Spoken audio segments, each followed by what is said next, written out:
Saudara, warga Kabupaten Aceh Jaya mulai melakukan pencairan dana bantuan produktif usaha mikro atau BPUM atau bantuan langsung tunai kepada para pelaku UMKM untuk tahap kedua. Setiap pelaku usaha akan menerima bantuan langsung dengan ditransfer ke buku tabungan masing-masing.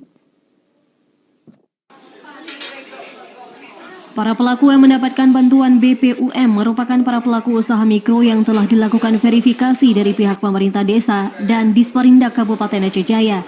Serta bantuan modal usaha ini merupakan bantuan langsung dari pemerintah pusat untuk membantu pelaku usaha di saat masa pandemi COVID-19. Saat ini para pelaku usaha mikro di kabupaten tersebut sedang melakukan proses verifikasi data pada bank yang telah ditunjuk.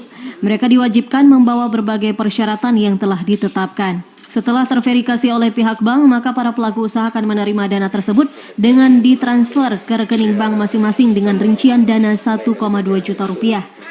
Pimpinan Bank Aceh Syariah Calang, TM Andika Putra mengungkapkan untuk jumlah pelaku usaha mikro yang mendapatkan modal usaha BPUM dari pemerintah pusat sebanyak 2.998 orang yang tersebar di seluruh kecamatan. Menurutnya, saat ini sedang dilakukan verifikasi data penerima modal usaha. Mereka yang mendapatkan dana tersebut merupakan pelaku usaha yang tidak mendapatkan dana KUR. Dan jika sudah selesai dilakukan verifikasi data, selanjutnya dana tersebut langsung ditransfer ke rekening masing-masing.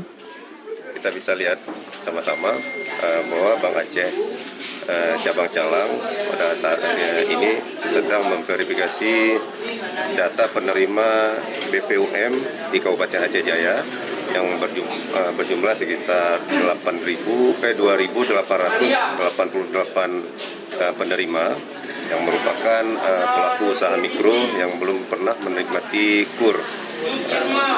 Jadi setiap penerima itu akan mendapatkan data sebesar 1.200.000 yang tersebar di seluruh desa di Kabupaten Aceh Jaya. Para pelaku usaha mikro yang mendapatkan bantuan tersebut merupakan pelaku usaha yang telah terdaftar di Disperindak Kabupaten Aceh setempat. Bantuan ini disalurkan melalui bank yang telah ditunjuk dengan secara langsung ditransfer ke rekening penerima dan diharapkan dengan adanya bantuan tersebut bisa meningkatkan kembali usahanya di tengah pandemi COVID-19. Dari Aceh Jaya, Musliadi, TVRI Aceh melaporkan.